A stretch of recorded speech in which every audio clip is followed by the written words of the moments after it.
Hello, everybody, and we welcome you to this very special edition of News You Can Use. This edition, we are taking the whole show to dedicate to veterans and the men and the women who choose to serve our country and to help to keep us safe. And so we're very excited about introducing in our first portion of the program two gentlemen who are going to be representing on behalf of an organization called the Veterans Group. And then when we turn the page a little bit later on, we're going to talk with a retired Marine who lives in North Philadelphia and who is making a difference in North Philadelphia, and his group is doing a very special Veterans Day program on the day after the official Veterans Day. It'll be on November the 12th, but we have that and so much more to share in this special edition as we salute our veterans. Stay with us, we'll be right back.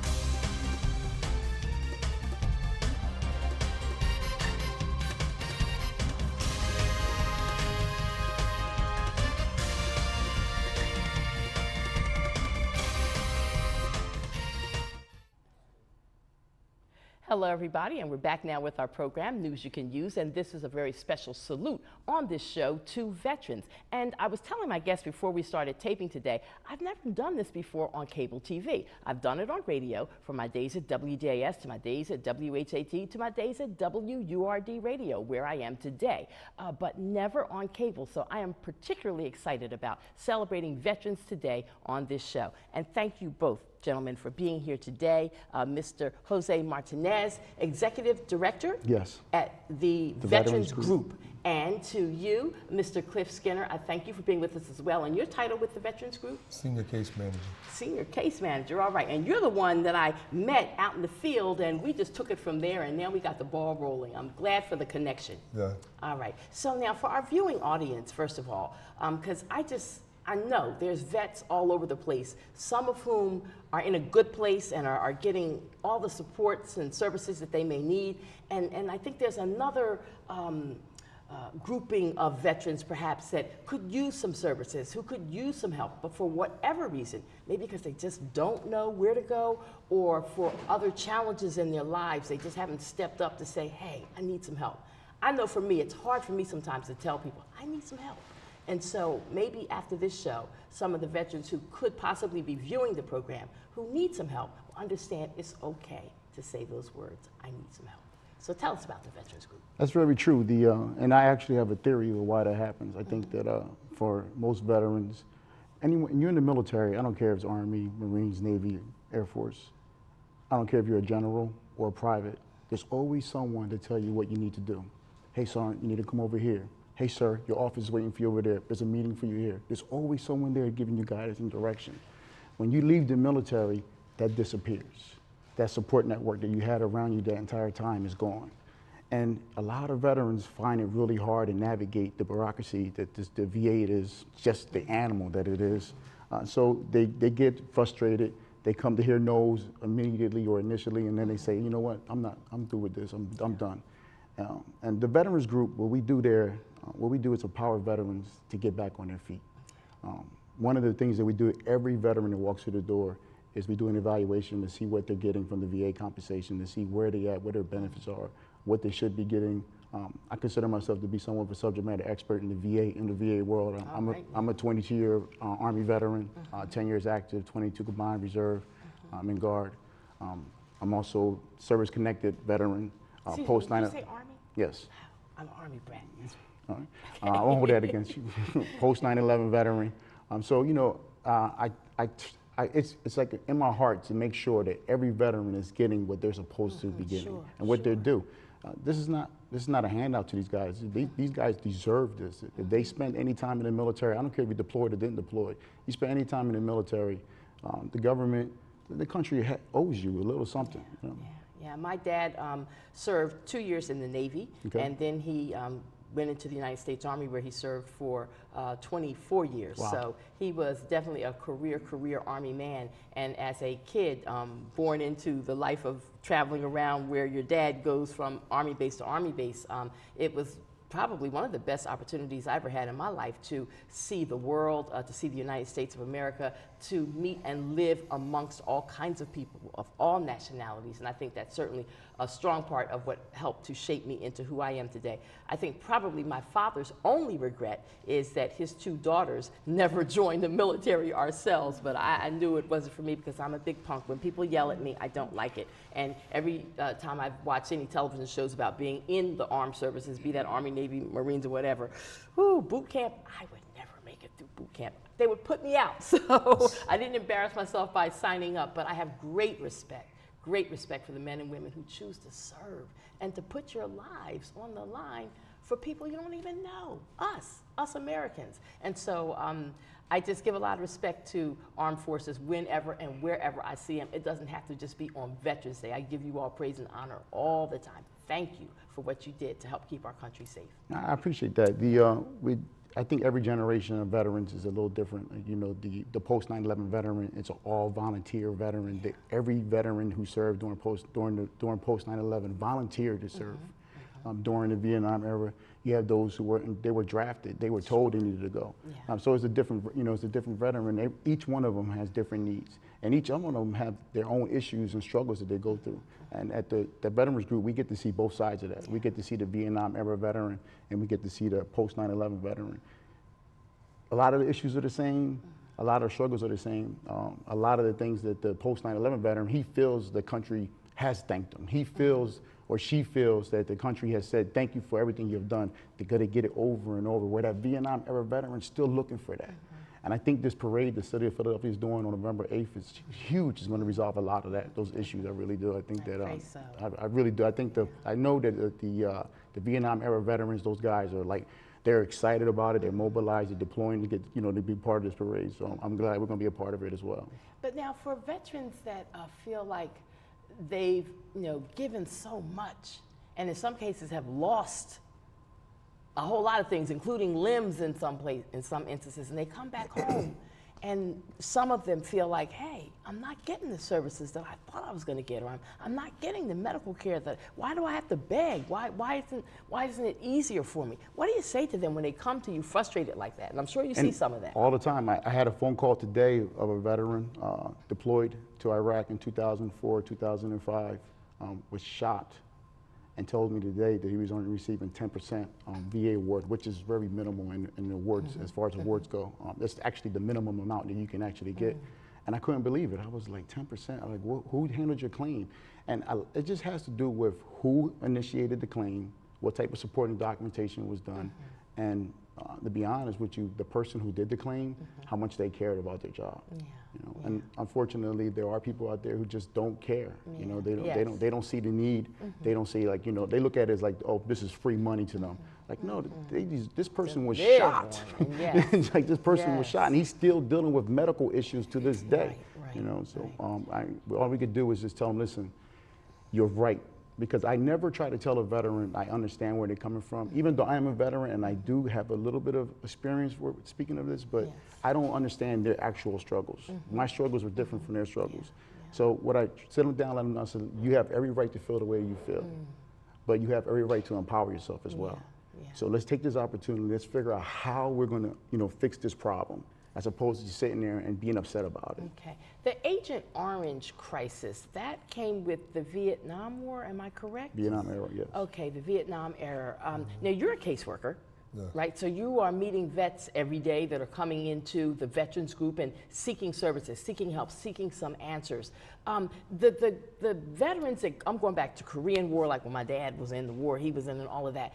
A lot of those gentlemen and ladies are still around too, and some of them still need help. I know it wasn't so long ago that I talked to a vet from the Korean War era, and he was trying to still fight for benefits from when he fell off the back of a truck when he was fighting over there somewhere. But the paperwork, the substantiating paperwork that he needs has been lost. There was a fire at the base wherever his paperwork was kept. So how does somebody get through that? It's pretty much a struggle. It's basically like who you know, how many contacts you have, where you can reach out to. And don't give up, right? And don't give up. That's the biggest part. That's the biggest part of it, not to give up, because a lot of them already been given up on. So we have to, you know, try to put ourselves in their shoes. Myself, I haven't been to war. I'm like you, I'm a military brat. My mother served 25 years in the Air Force. But I have such a passion to see these individuals get what they deserve. Because like you, I appreciate those who serve the country to protect us and to give us what we need, you know, as far as being able to survive every day. It's been quite some years since I've been down to the Veterans Administration Hospital here in Philadelphia. It's been some years, and the last time I went was really tough for me, and I'm sure it's tough for a lot of people. It was around the holiday time, and we were going to try to bring some joy or whatever, but man, by the time I left out of there, my heart was down in my feet, because I just felt like, oh my God, there's gotta be something more that we, and when I say we, I mean all of us that are healthy and well and working and with all of our limbs and our facilities and faculties, to be able to do something to help these men and women who are hospitalized at the Veterans Hospital, which just was not a good scene in my head. I look at that differently than most people do, and we just had this conversation with a bunch of veterans who were complaining about the VA, and my whole mission objective in life is empowerment. I say, listen, you can complain about the VA, this is true. You can do that all day long. We can talk about it all night. You know, we can do a couple shows on the VA and about how messed up it is. But what we really should be focusing on, how are we empowering veterans to go out there and get degrees, to get education, to get those jobs in the VA that will actually make a difference? Put veterans behind those positions. Put veterans behind the positions that actually will help veterans inside those organizations. And when I put that back on veterans, I'm like, don't complain about it. Figure out what you need to do to get yourself to the next level so that you can apply to those positions and make the changes that we know need to happen at the veteran, because we can't expect it to happen by itself. You know, and I say we, I mean every veteran who's watching the show today. Like, we have it within our ability to go and make those changes, or we can be upset about it and be disgruntled about it. Yes, I hear you, I hear you. We talk about that as it relates to politics all the time too. You can either sit on the sidelines and complain about these politicians are no good and we don't like them or whatever, or you can get involved in the political process, get engaged, and see what kind of change you can make, instead of just always being at the complaint counter, be at the, you know, we want success counter. But what we want to encourage veterans that are watching the show today, if you are in a position where you might need some counseling or help with how do I go about getting my GI Bill taken care of, or things of that nature, or I'm not getting the proper medical support systems that I need, and I need to get some information answers. People can come to the Veterans Group. Where are you all located? On 3209 Barron Street in University City, Philadelphia. Say that address again? 3209 Barron Street, University City, Philadelphia. Beautiful, beautiful block in University City, right behind Drexel University. Our residents do not complain about the area. We have a beautiful facilities, beautiful area, nice neighbors. Okay, so about how many caseworkers on staff? Do people have to wait long when they come there to see you? How does that work? No, we actually have we have 3 caseworkers now. Myself, 2 others. They come in, we give them an intake packet form, and we get right on them right away. Start trying to figure out what it is they need, where can we help them to help themselves, as Mr. Martinez was explaining. Find out what they need as far as education, rehabilitation, even their medical needs. We have connections over to the VA hospital to try to cut through the red tape for us to help us meet the needs of what these individuals need. I meet with every veteran and non-veteran, because our mission statement is we help veterans and non-veterans as well, men. But our target demographic is obviously veteran men. But every veteran that walks through the door, before they move forward, they get the opportunity to meet with me, and I do my own evaluation with my caseworker, and we sit down and we talk about what's the best course of action for success. So veteran men. So is there a program for veteran women? Unfortunately, not in the city of Philadelphia right now. What? There was an organization in Philadelphia. I'm not sure what happened, but they no longer exist. But I know the Veterans House on Baltimore Ave, they will take females. We right now we're just not set up to do it. Wow. Okay. So then, female veterans, you know what you've got to do. You've got to start your own organization here in Philadelphia and see what kind of change you can make for women veterans. I know that Dr. Kathy Santos, you're out there in the viewing world somewhere. Dr. Kathy Santos is a veteran, and she does have a women's veterans group here in Philadelphia. The name is escaping me at the moment. Haven't been around a real long time, but she's been doing some great work in her own right, and we wish you well, and we got to get Dr. Kathy Santos on the show real soon. But back to your organization and what you do. Website, is there a website that people can go to also? Yes, it's theveteransgroup.org. We also have Facebook. It's the Veterans Group Facebook page. Now, would you prefer that people call first and get an appointment, or is it okay to just show up at 3209? 3209 809, we would prefer people to call. Yeah, please call. Some dudes just show up, Yes. and we try to meet their needs and try to help them out and set them up appointments to come back and sit down and talk to us. But if they call first, it'd be more beneficial to them if they did it that way. It happens pretty much on a daily basis. People would just show up without an appointment. What we do is feed them. That's the first thing we do, and then just tell them, listen, Pretty cool. just give me a few minutes so we can get to find out who's going to take care of you. But we never send anyone away. And the Veterans GI Bill, that still exists today? Oh yes, the yeah. post 9/11 GI Bill is actually probably one of the better GI Bills. I'm an old school veteran as well, so I joined back before post 9/11. So I was a recipient of both the Montgomery GI Bill and the post 9/11 GI Bill. It still exists. A lot of veterans. I think one of the obstacles that we have with veterans is showing them and teaching them, or just empowering them to show that it's attainable. Getting a degree is attainable. It's not something that's like this obstacle. Like when I came out of the Army, I learned really fast. If I wanted to get a really good job, I needed a degree. You can have all the experience in the world. You can have all the charm in the world, but if you don't have the credentials, you're not going to get anywhere. Exactly right. I want to thank you, Mr. Jose Martinez, for coming on the show today. Thank you so much. And I thank you, Mr. Cliff Skinner, for just being awesome and wonderful and making all of this happen. And we also appreciate the support you're doing and helping to make a Veterans Night at the Universal Circus a success as well. Yes, ma'am. So all the best as you go forward. Don't forget the Veterans Group. That's who you want to remember, all right?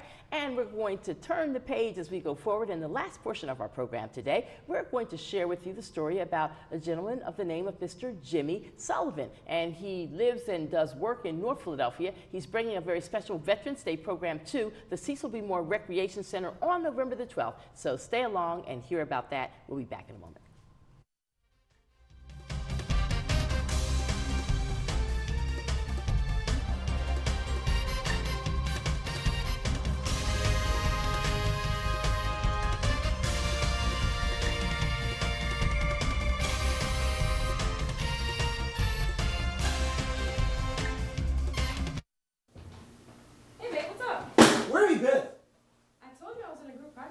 You know I don't like it when you stay out this late. But I told you before. But I told you to always let me know where you are. And to always answer your phone. I'm sorry. You never listen. You know I worry about you. But still, you consistently never do what I say. No!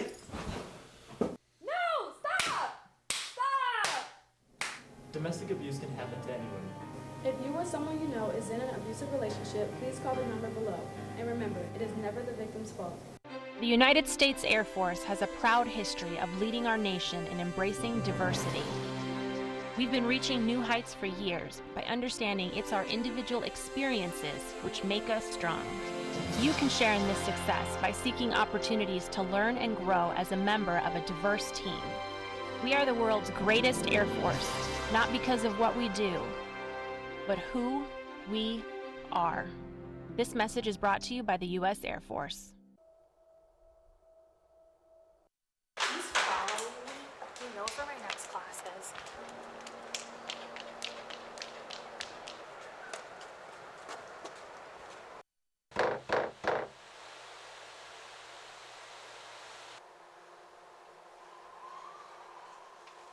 %31% of female victims stalked by an intimate partner were sexually assaulted by that partner. For more help, visit www.victimsofcrime.org. Vision loss is not something that you feel until it happens. Most people lose their vision from diseases like macular degeneration and glaucoma, not at birth. 3 million Americans have glaucoma, and half don't even know it. 11 million people in the United States have macular degeneration. So many eye disorders can be treated if caught early. Make a plan today to get your eyes checked. Visit brightfocus.org to learn more.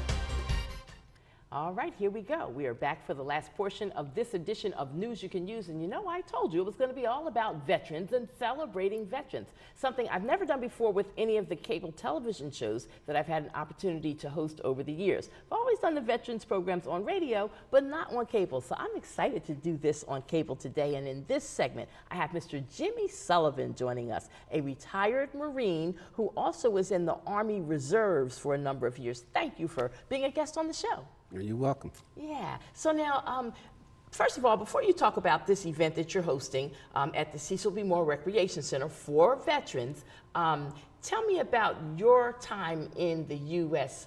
Armed Forces. What made you decide to go to sign up to be a Marine, or were you drafted?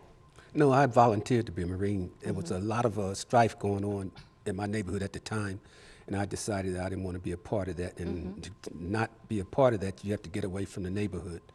And I decided the best way to get from the neighborhood was to join the military.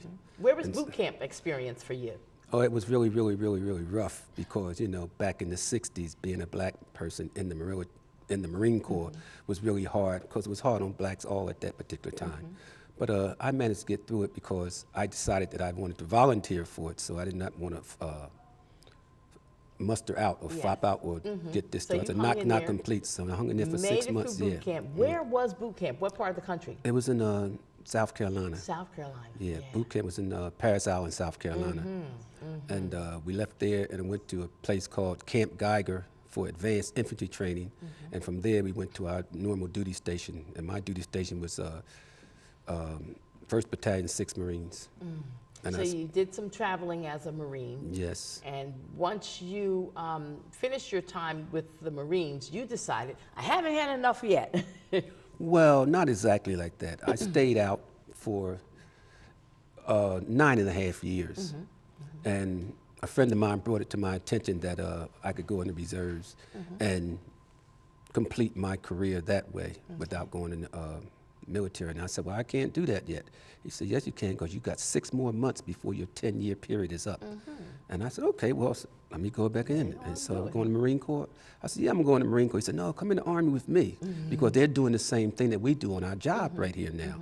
I said, and it'd be easy for you to pick it up. I said, okay. And that's how I ended up joining the Army Reserves as opposed to joining Marine Corps Reserves. And how long were you in the Army Reserves? I was in the Army Reserves 23 years. Oh, wow, you gave it some. And then the 4 years in the Marine Corps gave me a total of 27 years in the military. Wow, wow. And so now tell us about this wonderful concept you have. And you're working with some other people, or are you in this by yourself, what you do at the Cecil B. Moore Recreation Center? No, there's an organization at the Cecil B. Moore Older Adult Center called Cecil B. Moore Veterans Association inside the Martin Luther King Older Adult Center. Wonderful. And it's about 25, 30 of us veterans, World War II veterans, Korean War veterans, Vietnam era veterans, and Gulf War veterans that are in there. And we have male and female participants in our organization at this time. Now, last year for Veterans Day, you all recognized the Korean War, the World War II veterans in our organizations. There was 4 of them, and we gave them citations. And this year, who are you shining the spotlight on? We're shining the spotlight this year on our Korean War veterans, and the same format as we did for our World War II veterans. Wow. And they're going to get citations just as we recognized our World War II veterans, we're recognizing our Korean War veterans at this time on November the 11th. And then the city of Philadelphia, November the 12th, excuse me. For the first time in a long time, and this may be the first time ever, they're doing a Veterans Day parade. Yes, I have a flyer to that respect right here. Would you like to see it? Let's get that flyer up. We want to talk about it and promote it for the city of Philadelphia. It's 12 noon on Sunday, November the 8th, folks. And so some of our viewers may actually get a chance to see this.